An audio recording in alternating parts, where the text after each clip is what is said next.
Now I'm one of these people who has to move around, so I can't stand behind the podium and talk.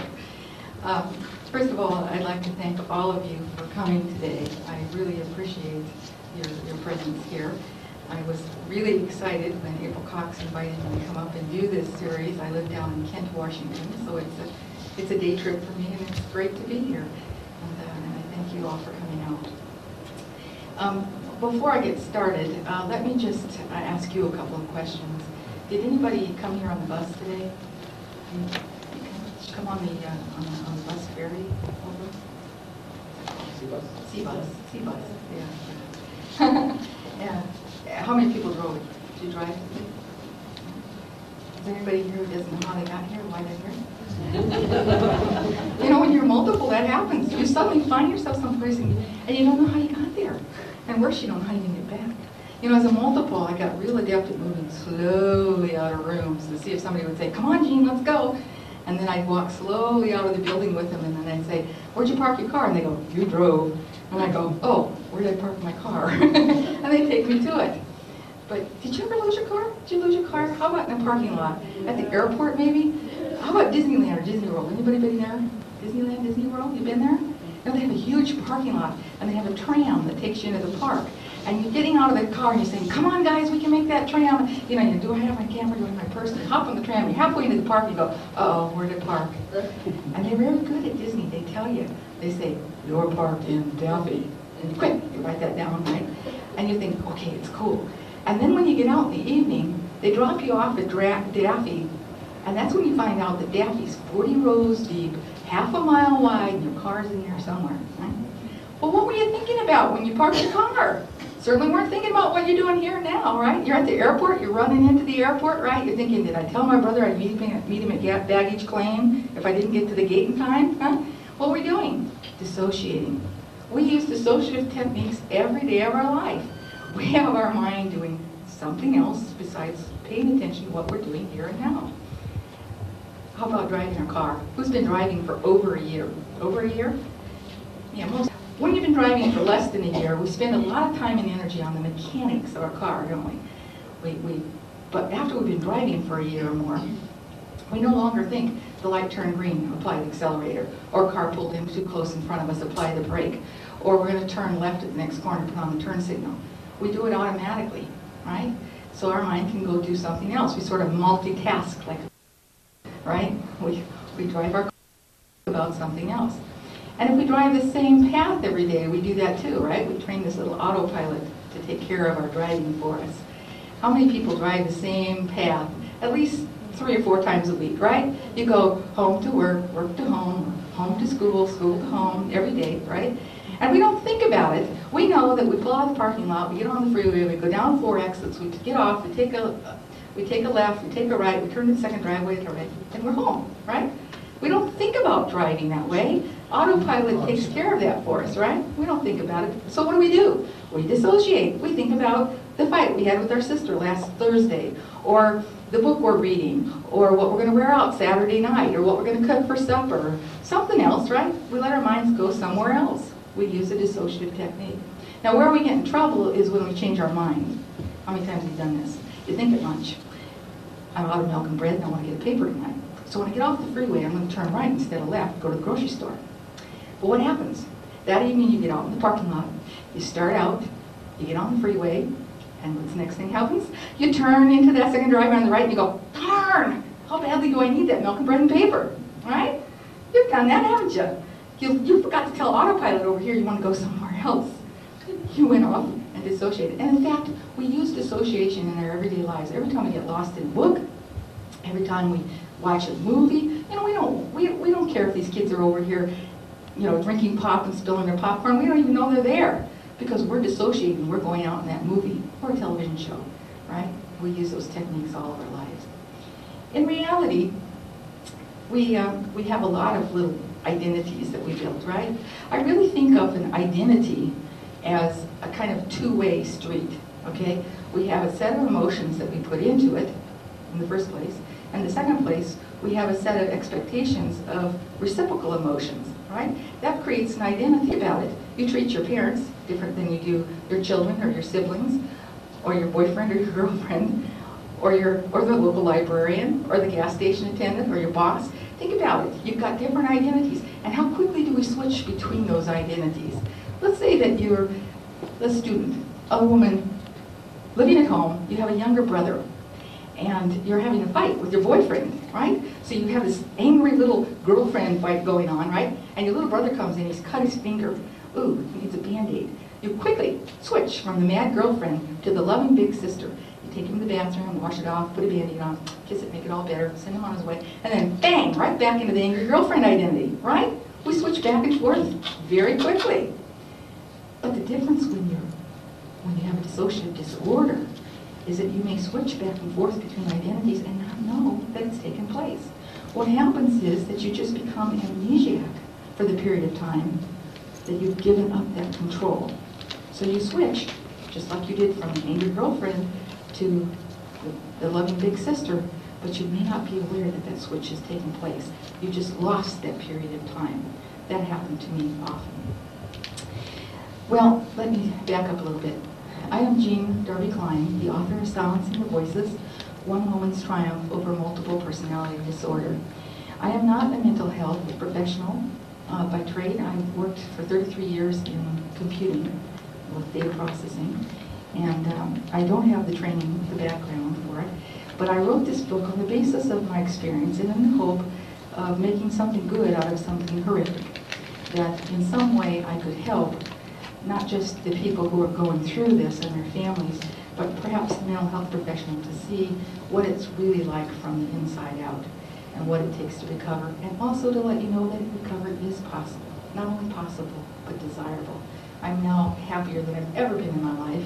I'm married to the most wonderful man alive, back here with Cameron, and I have 4 wonderful children. Embarrassing. All right. When I was diagnosed as a multiple, I ran out and I read everything I could find on the subject, and I was absolutely horror-stricken. I thought, my God, this is not my life. All these stories seem so bizarre. These people seem to be so non-functioning.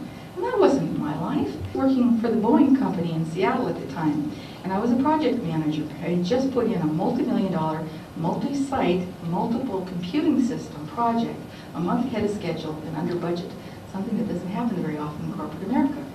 And I was getting an outstanding contribution award. 6 months later, none of those computing systems had failed, and they gave me the Boeing Employee of the Year award. This is at a time when Boeing had about 125,000 employees. So I was very honored. You'll have to forgive the tape on this name. I remarried since I got this award. I don't share that name anymore. Okay. I want to tell you a true story about the USS Enterprise. It's an aircraft carrier that was stationed down in Bremerton, Washington, about, 150 miles from here. And it was moved down to port in California. It became its home port. It was coming into home port late at night. It was very dark. It was very foggy. And the captain was notified that there was a light directly ahead. And immediately had the radio room send a message. And the message said, "We're on a collision course. Change your heading immediately." And the message came back, "You need to change your heading." And he said the message, "Repeat, change your heading immediately." And the message came back, "You need to change your heading." And so he got a little perturbed, and he said, "Send this message. This is the captain of the USS Enterprise aircraft carrier, and I am directing you to change your heading immediately."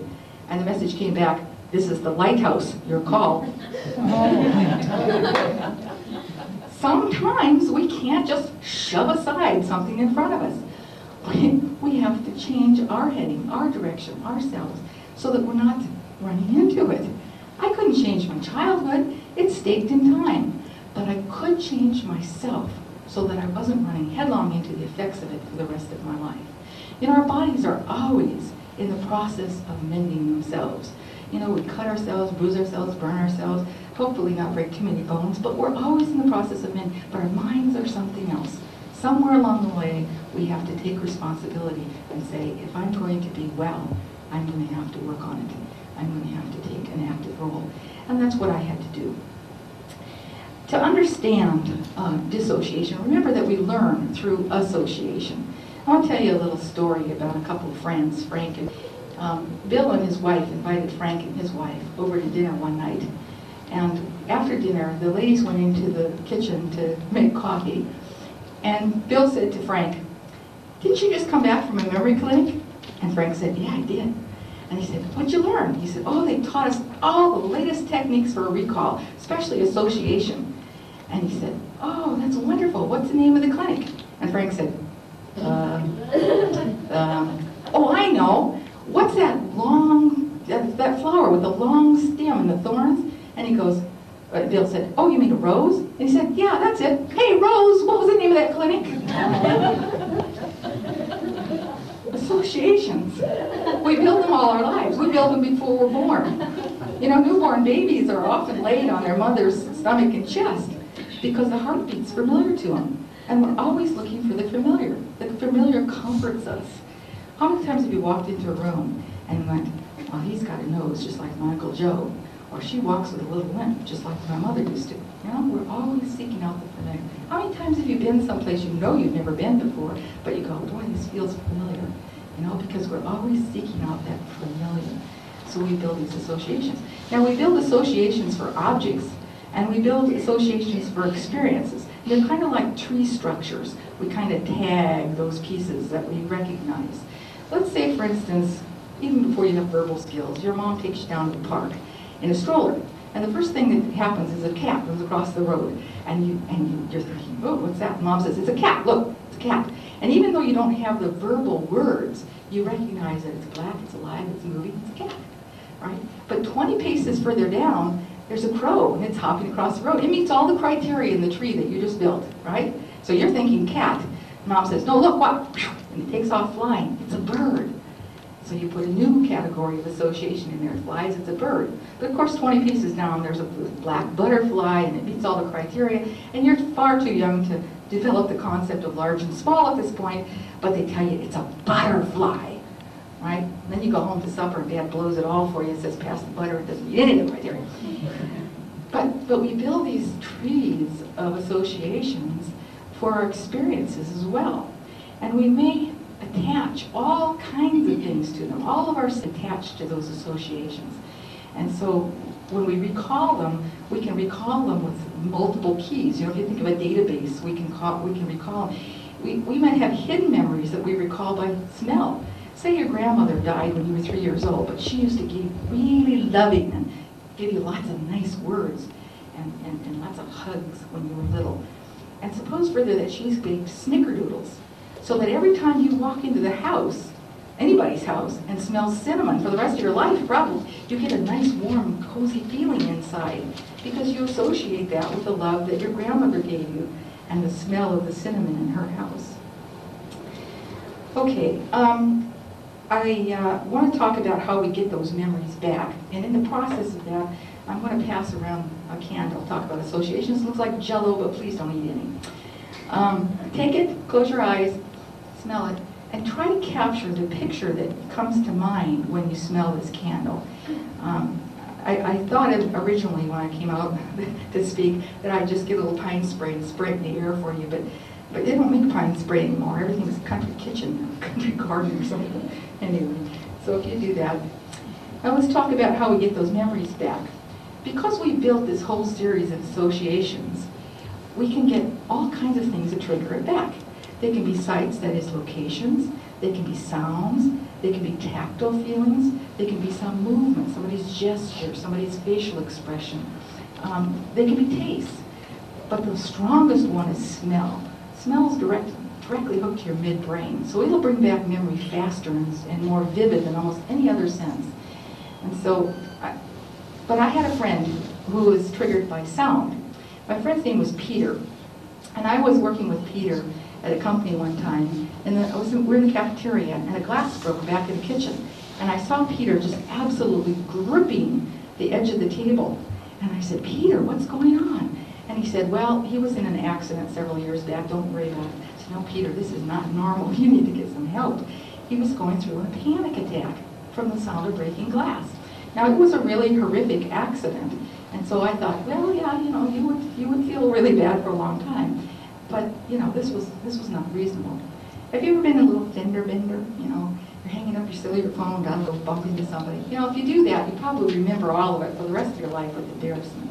But if you're in a really horrific accident, like my friend Peter, you're driving down the freeway at 65 miles an hour. Suddenly, the car in front of you hits an ice slick, swoops around, is now facing you on the freeway. You probably remember, with high anxiety, that you looked to your right and you saw a car going by. You couldn't pass to get out that way. You look to your left, there's a big semi going by. You can't get out that way. You look at your speedometer and you know that even though you're slamming on the brake, you're going to be hurt. And unless you're unconscious, you probably remember being painfully extracted from that car and taken for medical care. But the chances of you remembering that moment of impact are slim to none. Now why? Because that's the moment of your highest fear and anxiety. Real or perceived, it is. How many people had a dream of falling? Did you ever dream of falling? Dream of falling? Did you ever hit bottom? No. We don't hit. We wake ourselves up, or we change our dream, or we trip in our dream. You just sleep next to somebody and they go like that, and you know they've tripped in their dream. You know, because we can't tolerate hitting bottom. We want to wake ourselves up and do something different. Well, Peter didn't remember that moment either. When we have something like that, we encapsulate that moment in time. We put it into a walled-in area in our mind, and we say, don't look. But you know what? It's all there, all of it. All the triggers that went with it. All the sights, the sounds, the feelings, everything. We just encapsulated and put up the wall. Well, Peter underwent hypnosis. Now, I personally did not use hypnosis in my therapy and recovery. Probably because I was a control freak. I mean, I was so careful about the time. I'd lose time, and I didn't want to lose time, and so I wouldn't let anybody hypnotize me. But I've seen it work very effectively with a number of people, and it did with Peter. Peter was hypnotized, and he was able to step over the wall that he had built. And within that, he was able to re-experience that moment in time. He remembered exactly how the metal came crushing and the steering wheel came in on his chest. He remembered tasting blood. He remembered the sound of things crashing and people screaming. He remembered smelling gas and oil and being afraid the car would burst into flame and he would die in a fire. And it was very fearful. But the thing that really got to Peter was that he was an old foreign car. He didn't realize that not every car had safety glass. And all at once that windshield shattered and shards came shooting in at him, and he threw up his hands to protect his eyes. But he used to drive with his hands at the bottom of the steering wheel. This particular moment in time, he had his hands above the steering wheel. If he had been driving the way he normally drove, his hands would have been trapped by the steering wheel when it came in, and he would have been blinded. And he carried that psychological fear of that blinding with him for all those years. Now, in the course of his therapy, he broke a lot of glasses, but he finally got over the fear of breaking glass. He said he'd probably always be uncomfortable about driving on the freeway when it was icy, but he did get over the fear of the sound of the breaking glass. Now, what about that candle? Anybody want to share? What did it remind you of? Anything? Christmas? Yeah? First I thought spruce tree. Spruce tree, yeah. And then I thought Play-Doh. Play-Doh, yeah. It did sound a whole lot like Play-Doh, right? Yeah. I've had people tell me it's pine salt. Yeah. Pine salt. You know, pine salt was the next thing I tried after I looked for a spray. But that does, it smells like the cream. In fact, I asked people in previous presentations if they had any bad experiences. And one elderly gentleman told me it smelled like the cleaner they used to clean the hospital room where his wife died. And I said, yeah, that would make you feel really bad. But the other one was a lady who said her mother used to use pine salt, Renewzits. And she said it's a good air freshener, but her mother used to open it all the way up, set it right next to the toilet. So every time you went in to use the facilities, you were just gagging, you know? So yeah, it would make you feel bad too. Okay, well, I'd like to share with you something that was a very powerful trigger for me, and I'll give you a little history as to what it is. Now, what I want to do is throw this out to you. It's not dangerous. You can catch it and toss it on to the next person, and then think about what you just had. Okay? Woo! Got her coming. I'm sorry. Oh, dear. Well, one more. Here we go. Oh. Okay. this was a very powerful trigger for me. I didn't own a dryer for almost 2 decades. Because I told myself I liked the smell of fresh linen on the line. I'm sorry. I like the quality time of taking my kids to the basement and hanging up the laundry and telling stories and singing songs, you know. But the truth of it is, you didn't want to follow me into a laundromat, because guess what? If the dryers aren't clean before I came, you got 2 layers after I left. Now, I once had a fellow tell me he didn't have a clue what that was, and I said, hey, you lived at home till you got married, didn't you? He said, how'd you know? I said, well, I had clue. Anyway, you want to toss one up here, I'll talk about it. Whoa. Okay, let me give you some history of how I came to be a multiple. I was 3.5 years old when my mother had a new baby. I had a brother who was 1.5 years older than I was. So at 5 and 3.5, we were pretty much on our own emotionally. My mother's entire emotional and actually physical attention went into her new baby. And that new baby just took all of that attention. Now, I was lucky. I had more time with my mother in 3.5 years than any of my siblings. But, we were pretty much our own. My father gave us very negative attention, so we didn't want to have anything to do with him. So we were kind of, my siblings and I are really close, and I think we started from a very young age of depending upon each other for a lot of our attention. However, at 3.5, my father decided to pull me into bed with him naked, and we'd have playtime together. Now, intuitively, I knew that was wrong, because I couldn't tell my mother, and I better not tell anybody else. And that message was real clear to me. So in order to deal with trying to please my father and get this attention that I wanted from him, I had to become somebody else. I had to be able to look over there and say, they're doing those bad things, Jean and her daddy, not me. Right? So I became Jody.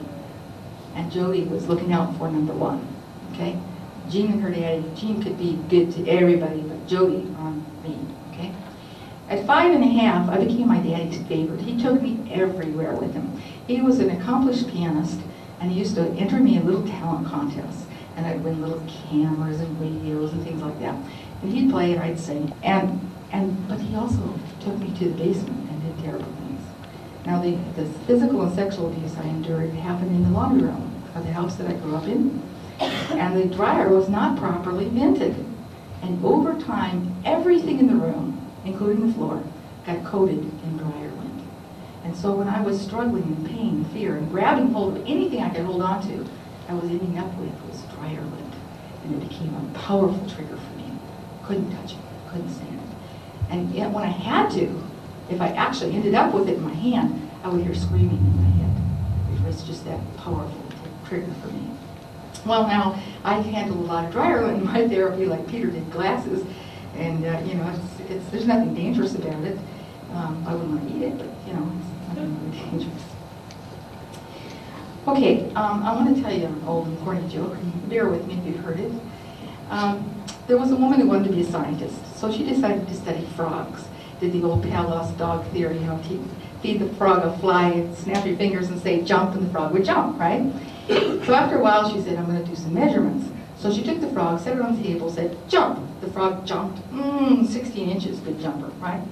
So she took the frog and taped the front legs to the body, put it back on the table, said, jump. The frog didn't move. Jump. It jumped kind of lopsided, 7.5 inches, not too bad. Great. So she took the frog, taped the back legs to the body as well, put it on the table, said, jump. Frog didn't move. Jump. Frog didn't move. Aha, she wrote. Conclusion. Tape all 4 legs of the frog to its body, the frog goes deaf. The lack of criteria. Now, I don't know much about the Canadian healthcare system, unfortunately. Back in the US, I feel sorry for the mental health professionals because they have to deal with managed care. But when you deal with people with dissociative illnesses, the mental health professionals have either a lack of criteria or too much criteria. And so it's sorting out what the heck is going on. I feel sorry for my first psychiatrist. Now, he's read Silencing the Voices, and he said, now it makes sense. But the first psychiatrist I saw was over 30 years ago. 30 years ago, MPD, now it's called Dissociative Identity Disorder, which I much prefer. But, you know, that wasn't a diagnosis that was even considered. It was some rare thing they heard of in a book someplace, and nobody ever would consider it. So if I went in and told them I heard screaming or I heard voices in my head, what did he think? Schizophrenia, right? Give her some drugs, balance their brain. Ooh, you know how fast you end up in the hospital and they give you drugs to balance your brain, your brain's not out of balance? I was shaking for days. Well, poor guy, he'd see Jean, a very depressed, if not depressing individual, and they're trying so hard to please everybody. And then several weeks later, he'd see Jody, very outgoing, carefree, no big deal, right? Bipolar, of course back then it was manic depressive, right? Give her some lithium. Lithium's a good drug. I'm sure it's the right one for some, but for me, I called my psychiatrist the first morning I took lithium, and I said, you know what? I'm over here at corporate headquarters of the company I work for, and they have the most marvelous green marble floor you have ever seen. It has properties I've never seen in a floor. It can roll right up and smack you in the face. He said, don't take any more of that drug. Poor guy never did figure out what was wrong. In fact, I was in the mental health system for 12 years before I met Jack Ryder, and he was able to diagnose that I was multiple. That what was going on in my life was that I had built walls between my experiences, and that I now have to go break those down in order to be well and whole.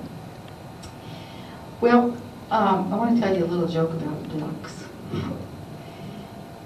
George and Mary lived on the edge of town on a small farm. And after Easter, everybody dumped off their ducks, right? They all buy these little ducks and give them to kids for Easter, and they're real cute and cuddly when they're small and they get big. And then nobody wants them, so they dumped them off, and George and Mary named them all, and they were taking care of them for a long time. And then finally, Mary said, look, George, you go out and you plow the back 40, or you go down and play pool with your buddies, but I'm here all day with this quack, quack, quack, quack, quack, quack, quack, I can't take it anymore. Get rid of those ducks. And George says, I can't get rid of those ducks, they're just like family to me. And he said, no, I've got to have some peace and quiet.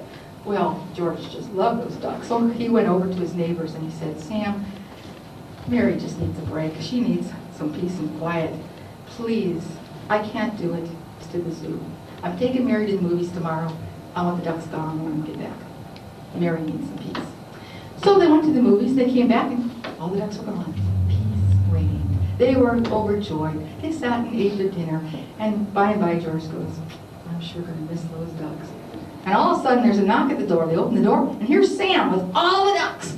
And he's going, what's going on? And Sam says, well, I did what you wanted. I took the ducks to the zoo. We had so much fun. I'm taking them to the ballpark next week. A little communication problem here, right? Communication is really the key to being well and whole. It's breaking down those walls. It's clearing up those misunderstandings. It's resolving the differences between the identities. Now, you know, MPD, multiple personality disorder, was renamed a number of years to dissociative identity disorder. And the reason I really prefer that name, even though it came out with this book, as I say, I think of an identity as those emotions and expectations of reciprocal emotions. Whereas a personality, I think of what I am today, you know, kind of well and whole, my combined memories and mores and hopes and dreams and aspirations and skills. If you had told me a dozen years ago that I'd be standing here in front of a group of strangers telling jokes, I tell you, you're out of your mind. But with the organizational skills of Jean, and the outgoing gregarious of Jody, and the creative talent of my injured child, JD, I can be here today. I can talk to you. I couldn't have done that without becoming well and whole. Well, I've often been asked, why aren't you just angry and outraged over what happened to you? I was. Over and over. We go through cycles of grief. And it's not really that different from what you go through. We experience losses all of our lives. And so we have to deal with these cycles of grief. Now, I've had people say, well, now, why would I ever want to be integrated? You know, well, you make better choices when you have all of you in one place at one time. I married my first husband, a very mentally abusive man to escape a physically abusive household. If I'd been well and whole, I probably would have made better decisions. I don't know how I got so blessed to have my husband, but I would have hoped that I would have made that decision earlier in my life if I had been well and whole. But, you know, I read recently an article by Dr. Frank Putnam. He just had an article on the web recently. And one of the things he said was that people who are multiple have a resistance to integration, the process of becoming well and whole, because they have an invested, narcissistic investment in their alters. And that's true. You know, when you're a person, you go, I don't want to be gone. But you know, you don't go away. You see, you splintered off part of the whole. You can't lose a part of the whole. You can only put it back together again. But it's more than that. I think that's kind of simplistic. If you think about it, one of the things that we struggle so hard against is not that we don't want to go away, but I have a system that works. It's got problems, but it works. I'm still working, I'm still raising my kids, if I start changing that system, is it still going to work? Or am I going to become non-functioning?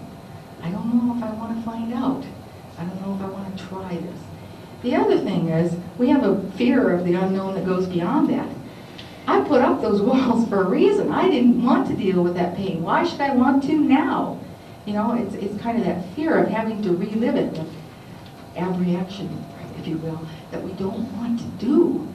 And so, you know, we're pushing it away from us. So we have to do a lot of internal processing to say, I really want to be well and whole enough to step over that wall and to say, what happened to one happened to all. I'm really only one person, so I have to own those experiences if I want to be well and whole. I can't just keep them walled off forever. I need to see what's there. And then there are things that you're going to find out about yourself as a multiple that you wouldn't otherwise know until you start sharing the memory, particularly if you have a child who's been silenced. By the way, Silencing the Voices, that title meant that as a child, the voice was silenced. We don't want to silence the voices. We want to combine them. Well, if you have small children, or I tell my friends if you have small children, buy your child a very small pet.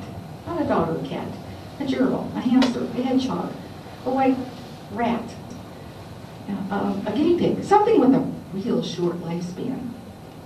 Because you know what happens? The kid gets attached to it and dies. And they learn a very important lesson. Every time I read or hear about a teenager who's killed herself or himself over the loss of their first love, I think, here's a child who never learned how to grieve. I think they should teach death and dying in the grade school level. It's too important. We experience loss all of our life. Well, when you're multiple, you go through a lot of these grief cycles. How many people have a dog? You have a dog? Anybody have a dog? You have a pet that's not a dog? Okay, pretend it's a dog. You're going to take your dog for a walk. Go down the street, a couple blocks, and the dog runs out in the street. Car comes around the corner, and bang, the dog's dead. What's the first thing you're going to do? I'm going to say, didn't happen. Couldn't happen, right? That's my dog. I'm asleep. I'm dreaming. I'm at home, safe in bed, the dog's alive, right? We don't want to believe that tragedy has hit. We do that with a lot of loss in our life. And when you're multiple, you do the same thing. Sexual abuse? Not my family. You know, I knew I didn't live in Beaver Cleaver's home. I knew there were people who came up to me and said, "Hi, Jean, how you doing?" And I didn't have a clue who they were, right? But I didn't want to believe that that kind of abuse took place. No, it didn't happen. But the physical evidence is there. Your dog's dead. So what are you going to do? You're going to get mad, aren't you? Why don't you shoot that driver that killed your dog, right? But you can't do that. You get mad at the dog, right? How can you be so stupid just to run in the road and get killed? Get mad at yourself, right? Why did I have the dog on a leash? Why did I train him to stay out of the road? Why did I leave him at home? If I left him at home, he'd be well and alive, right?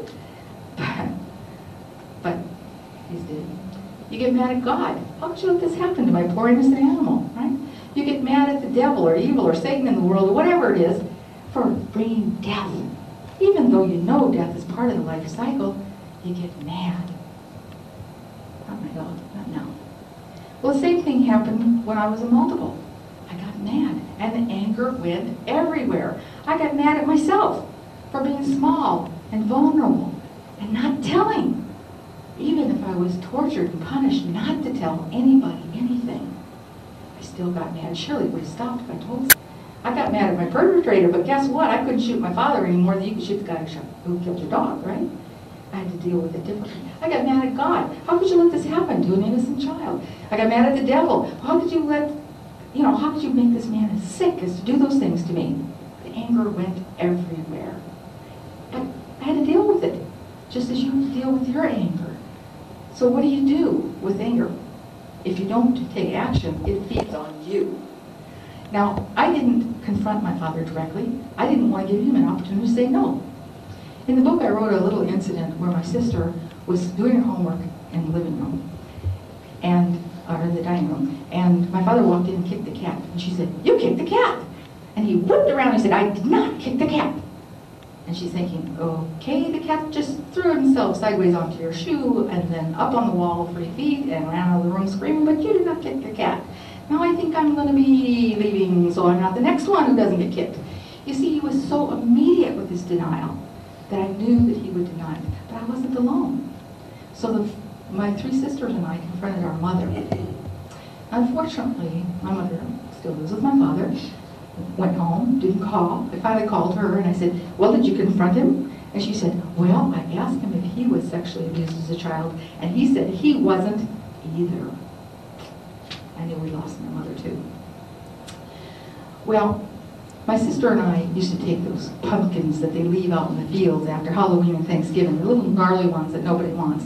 We'd go down to Auburn, a little town south of us where they have miles and miles of pumpkin farms, and we'd buy those little ones they leave out in the fields. We'd take them out to her woods, draw faces on them, and throw them into the trees. Here's what I do with you, smash. It was a wonderful release. It was biodegradable. We didn't have to clean it up.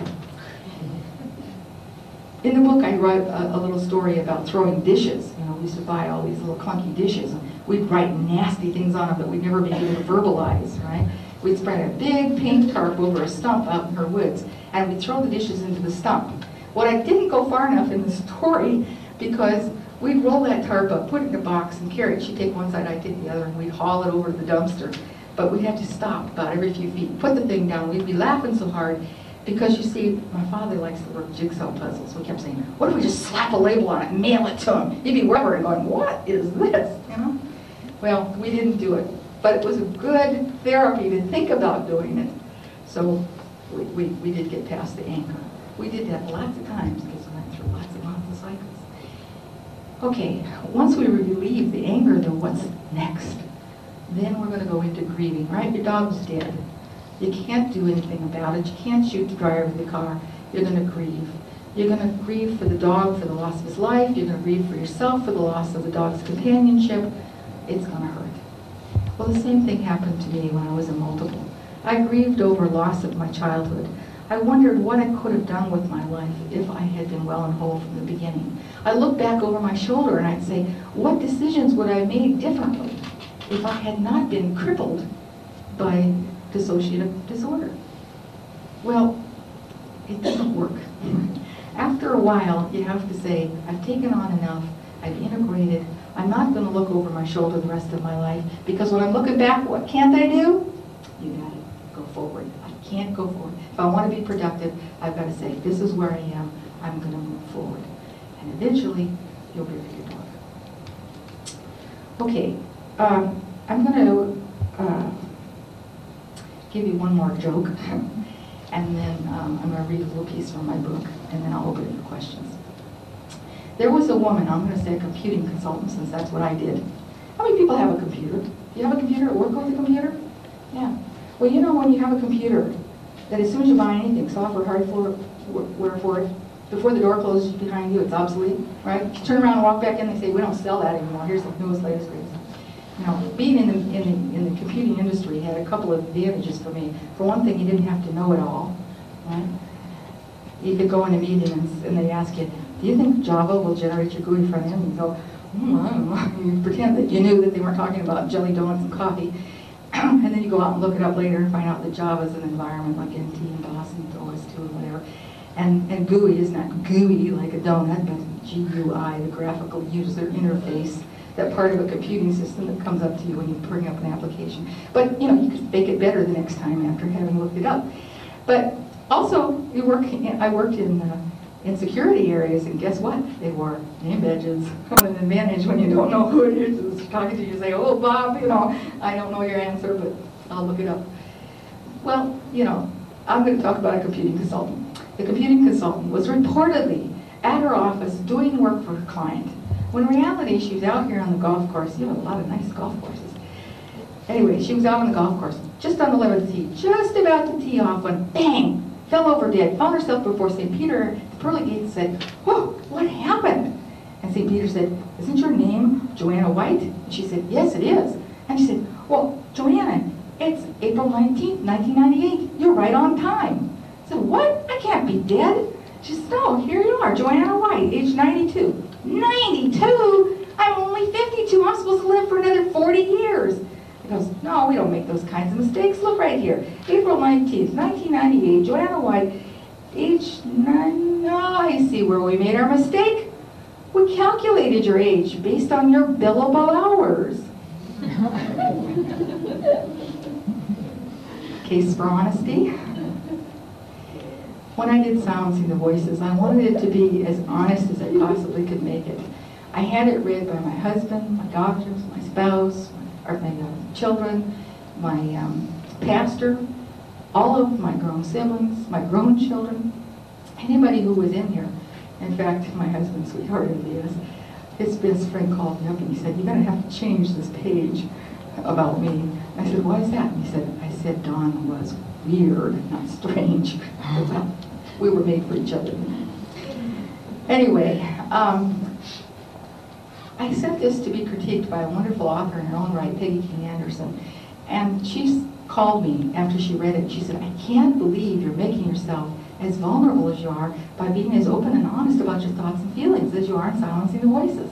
I said, "Peggy, if you people are going to understand not just what it is to live with MPD, but what it is to heal from it, then they need to know not just what was said and done, but what was thought and felt and never verbalized." And that's what I tried to put into Silencing the Voices. Now let me read one little paragraph for you. This is from the preface I wrote to Silencing the Voices. "There are some graphic scenes of abuse in the book. These are needed for the reader to understand the trauma lying into fragments. However, this book is not about abuse, but about hope. In support survivor groups, I've heard the same question over and over: can I ever be well? The message I try to bring in person and in writing is to have faith. My conviction is that God brought me through that horrific time by giving me the ability for multiplicity. I believed in myself that I had the strength to overcome the fear and pain of childhood memories with God's help and with the support and guidance of my doctor, my family, and my friends. To heal, you must have faith. It's okay if you're mad at God. At least you know there is one. But if you don't believe in something greater than yourself, what base do you build upon when you're whirling out in space trying to pull your life together? You need to have faith. You know, it's difficult to find time to do everything we need to do in our lives, let alone the time to do the things we'd like to do. And I want to thank you all for sharing time with me today. Thank you so much.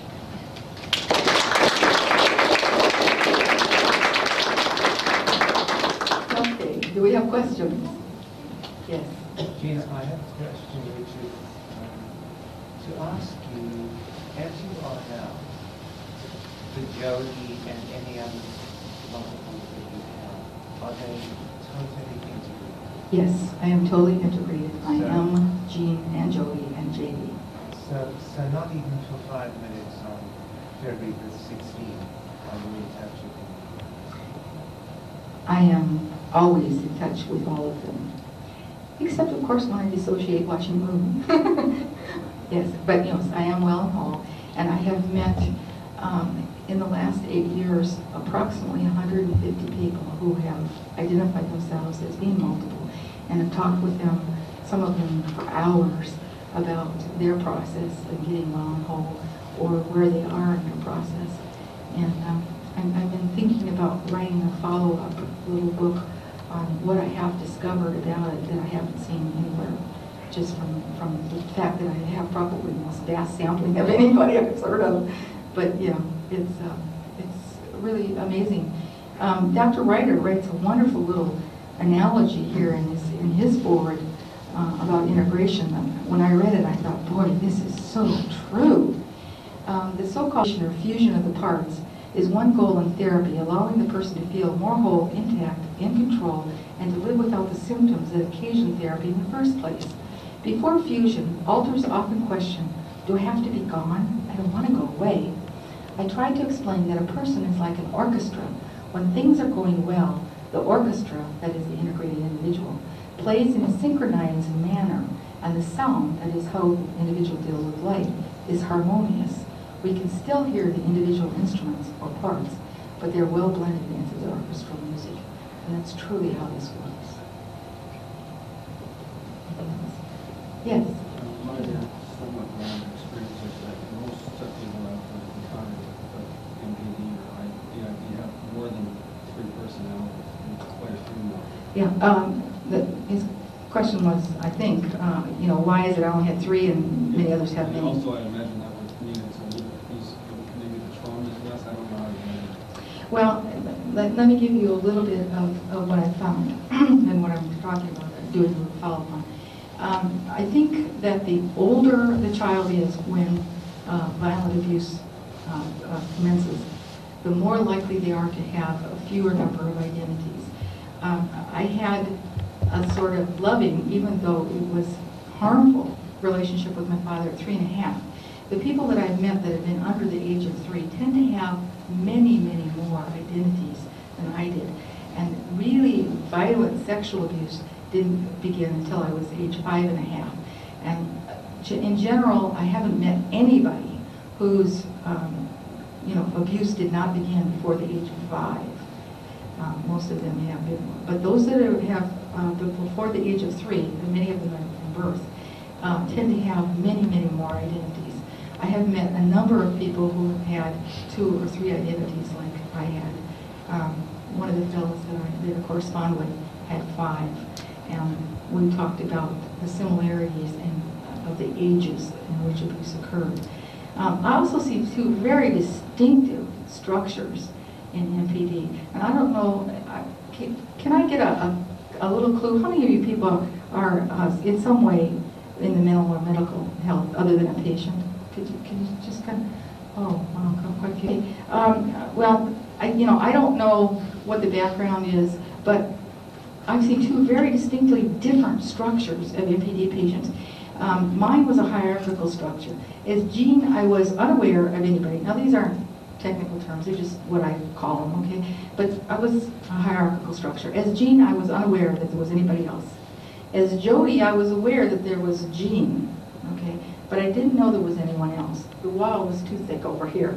And as JD, the injured child, JD is the term that Jack Ryder and I came up with to call the little Jean, okay? It was just take the initials Jean Darby and make it Jean. But I was Jean. So if they talked about Jody, I knew there was a Jody. There was a big girl over here, Jody, okay? And there was me, and I was Jean. So if they talked about Jean, they were talking about me. So I was unaware that there was another beyond Jody. So that there was that hierarchical structure. And in recovery, I basically had to break that same hierarchical structure down. I had to resolve the differences between Jean and Jody, and then go and resolve the differences between Jean, Jody, and JD. And so it was a hierarchical structure. And the people that I've met who are well and whole, who had that kind of structure, went through pretty much the same process. They had to take the top 2 of the structure, the one that didn't know anything and the one that knew about that one, and resolve those differences and integrate basically the same kind of process in the same order that they separated. Now the other structure I've seen is what I call the group or troop structure, where you have a central host identity who's pretty numb emotionally because they've splintered off so many times that they don't really hold any emotion themselves. And if they're fortunate, they have a coordinator, and the coordinator not only knows about the host, but knows about everybody else, pulls in who they need when they need them. If they don't have a coordinator, those tend to be the people who are most non-functional, people who end up going back and forth to the hospital and spending long stays there. But the group or troop structure usually started from the beginning, before the age of 3, from birth on. Yes?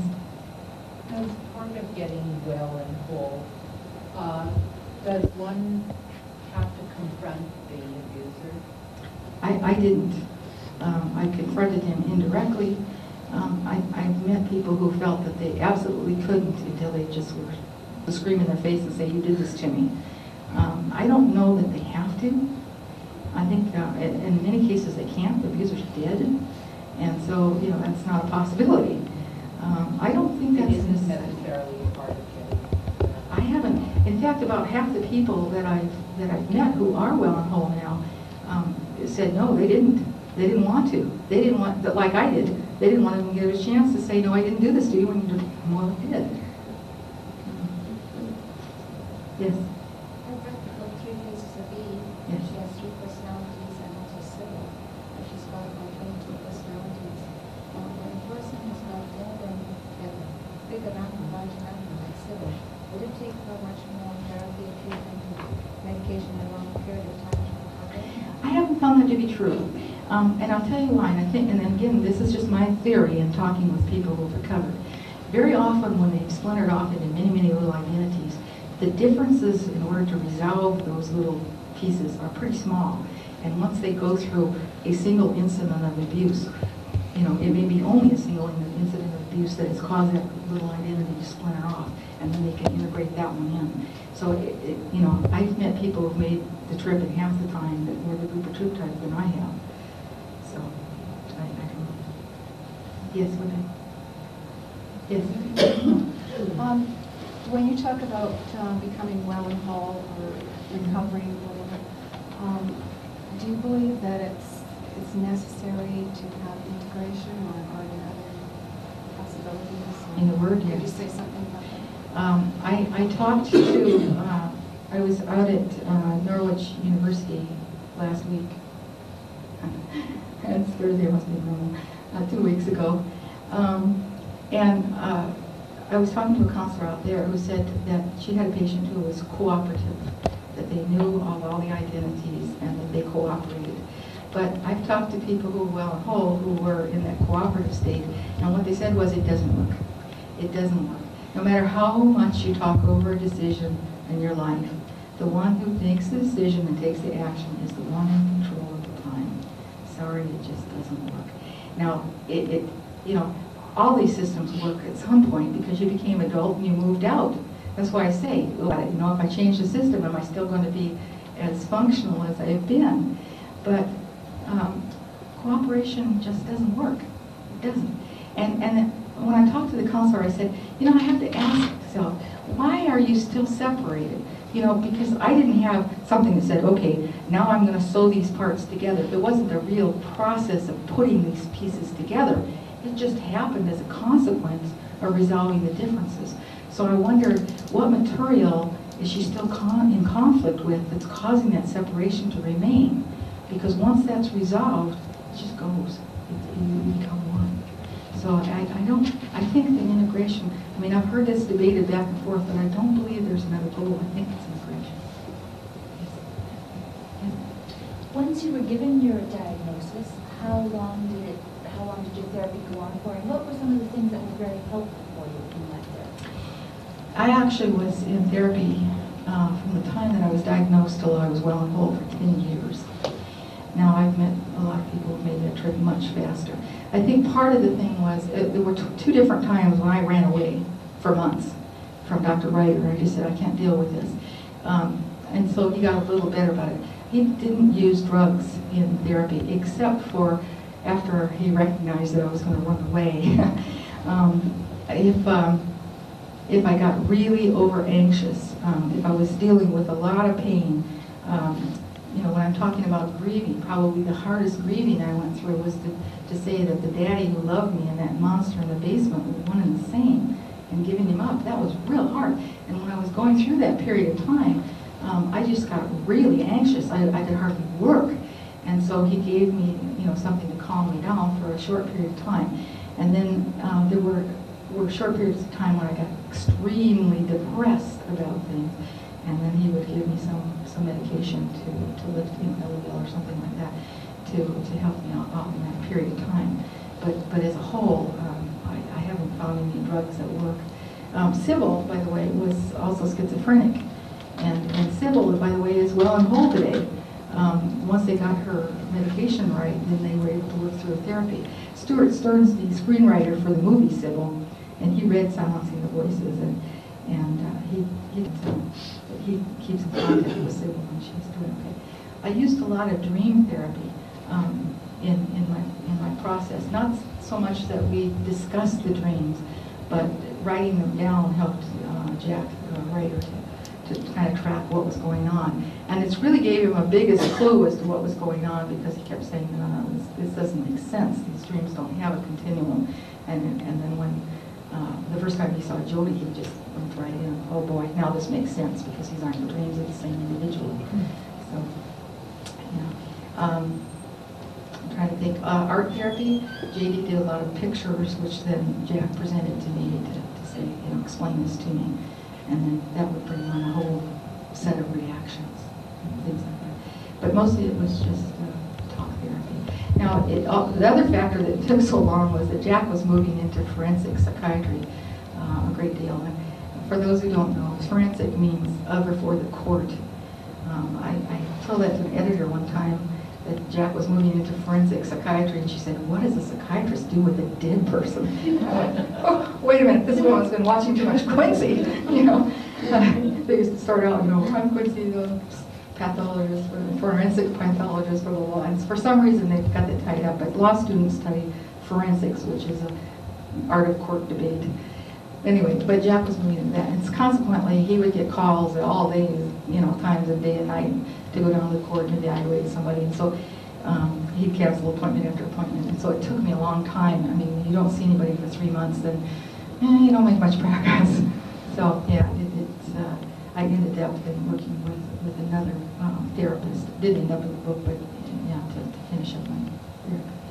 Does that answer you? Yes. What's the difference then with schizophrenia? Schizophrenia, and I'm not talking from a professional level, because I really don't know everything about it, but it has to do with a chemical imbalance in the brain that causes you to have mood swings and hear voices and things.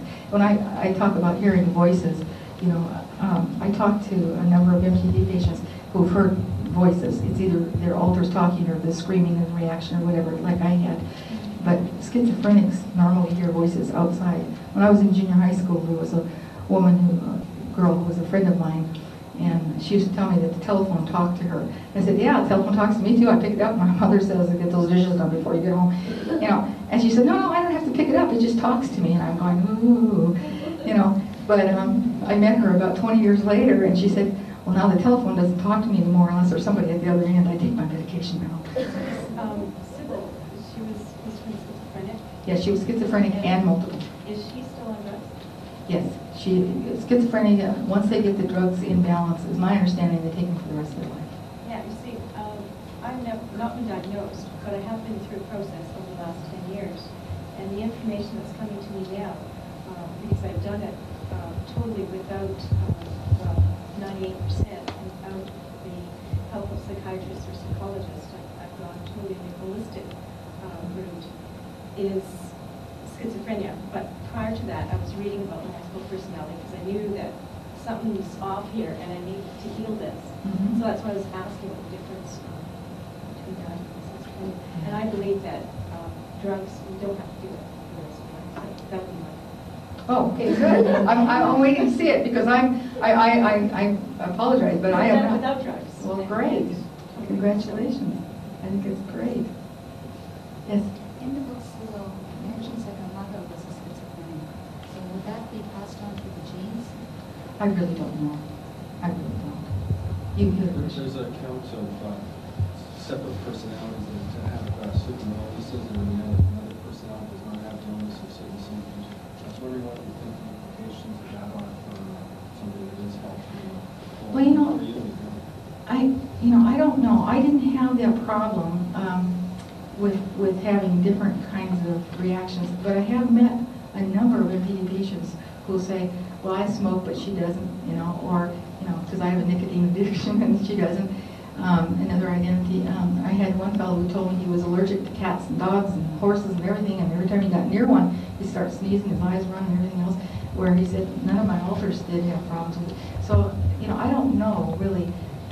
They're just making discoveries all the time about the physiological connections, and I really don't know. Yes?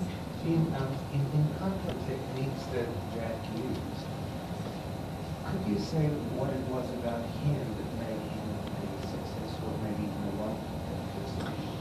Well, one thing, Jack is very much a facilitator. He didn't really direct my therapy the way that I've heard a lot of people say, well, now we're going to work on this, or now we're going to work on that, or let's discuss this. He was more a facilitator. Okay, tell me what's going on. What's going on with your life?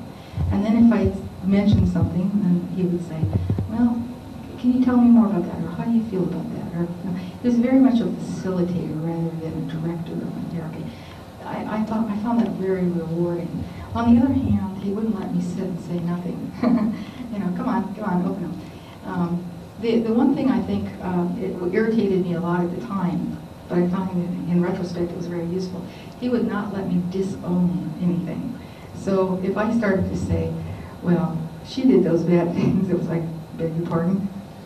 No, you're one person. You did this, okay? You might have been acting as an identity separate, but it's yours, and really forcing me to own all of my experience. And I found that very useful. In retrospect, at the time, I found it extremely irritating, but, it's not always the comfortable thing to do. Okay, just a second. You had a question back here? Yes, I did. Did you say that JD would do art and then he would show it to Jean? And Yes. ask Jean to explain JD's art? Yes. So how was that? I mean, did you know what the art was about? Very often I did. I reacted. In fact, I have one scene in the book where I had drawn, as JD had drawn, the scene of the laundry room. And not that it was an excellent piece of art, but it was very recognizable. And I, as Jean, reacted violently to it. I mean, it was like, whoa, I don't want to see this, I don't want to hear it. I could hear the screaming going off in my head as soon as I saw that picture. So I knew exactly what it was. I didn't know all the connections at that time, and I didn't want to go through those feelings. And so I turned it down, and Jack looked it right back in my face and said, no, look at this, tell me what it is, because it was too important. Yes. Is there something you can say or something you can do to try to make someone who's has multiple personalities realize it about themselves? I can't really answer that because I'm not the professional. I get emails from all over the world, and the first thing that I do is tell them, I'm not a mental health professional. If you don't have a therapist, seek one out. I really don't believe that this is a self-help trip that you really need. I mean, we built some pretty strong walls up, and you need some guidance. No, it's Yeah. not what I'm asking. Yeah. Well, you're asking what I can Someone say. else who knows someone who they Yeah. can reasonably believe. Well, if I had a friend that I thought was a multiple, and I wanted to say, get some help, I would say, I might open up and tell them that I think they had a problem that they needed to talk to a therapist with. I mean, like my friend Peter, I said, this isn't normal. You need some help. Let's find somebody.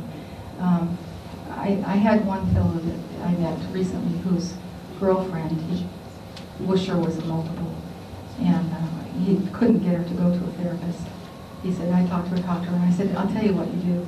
If I were you, I'd tell her that I'm having a problem, and I want you to come with me and help me with my problem, and then get her to go along with help. It's not really truthful, but if you really love somebody and want them to get help, you've been. Anything else? Yes. Perhaps a difficult question, but how did your therapist help you when you were reliving the trauma or you were enmeshed in the feelings? I'm guessing that he was quite good about that, given what you said about him.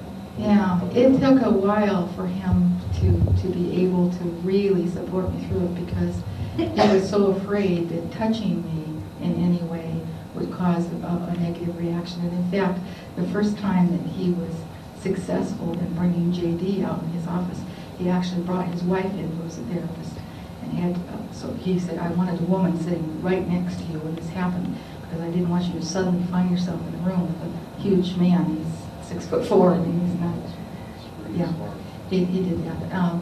After a while, he would get to the point of realizing that he could hold my hand through it, and it gave me a lot of support. But a lot of time, I got set off at night. You know, we would go through material, and then I'd get set off at night.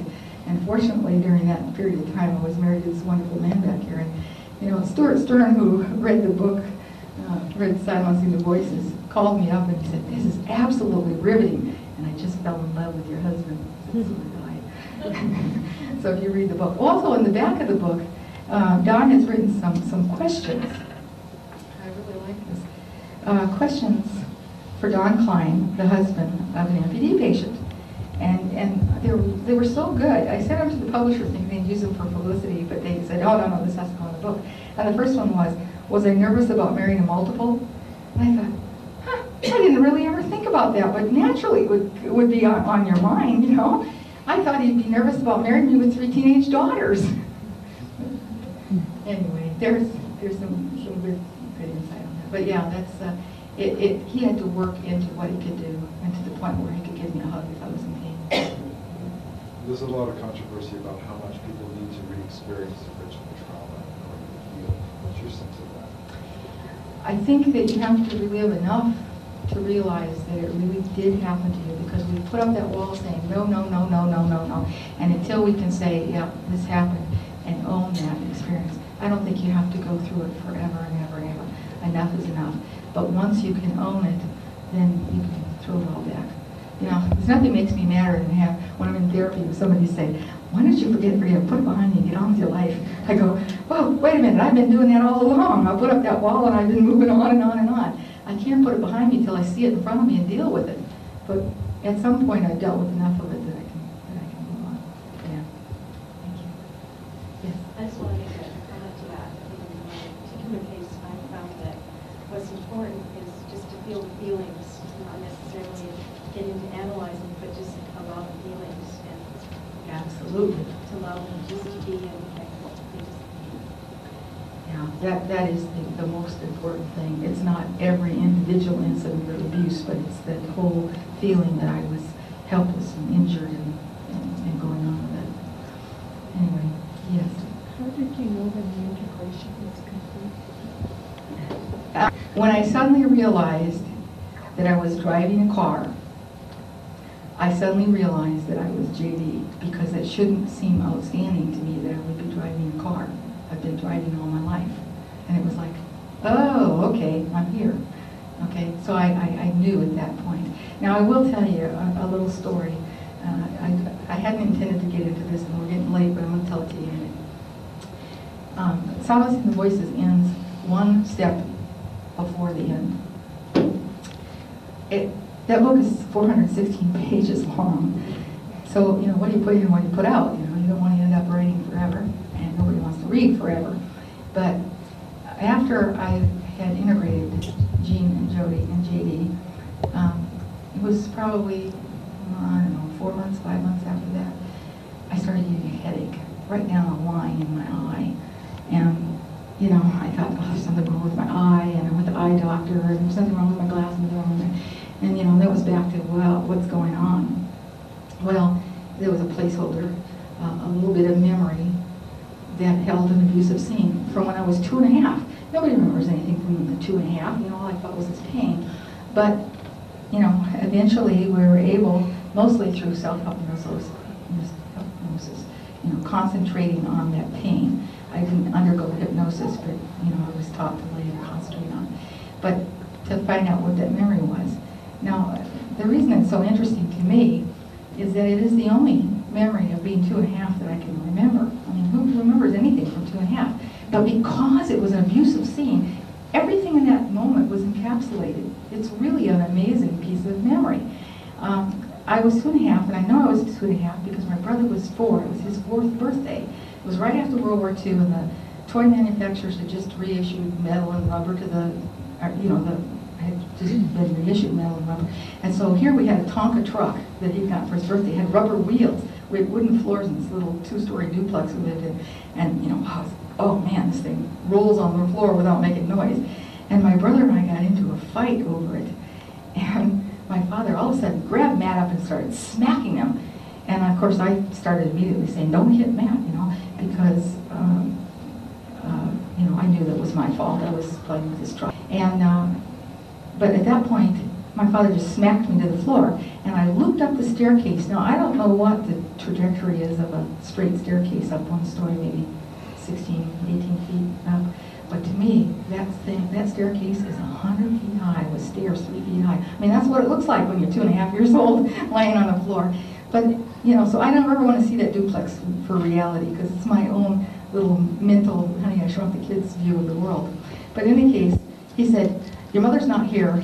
He took Freddie Shoemaker and Tony Buckabowler home from the party, so I knew there was a party. And I also had these very strange long names, right? So at that point, of course, I jumped up and I grabbed my father's arm to try to get him to stop hitting Matt. And he kind of swung his arm out, and I whirled around and I hit right on the corner of the door jamb, bang, right across the center of my face.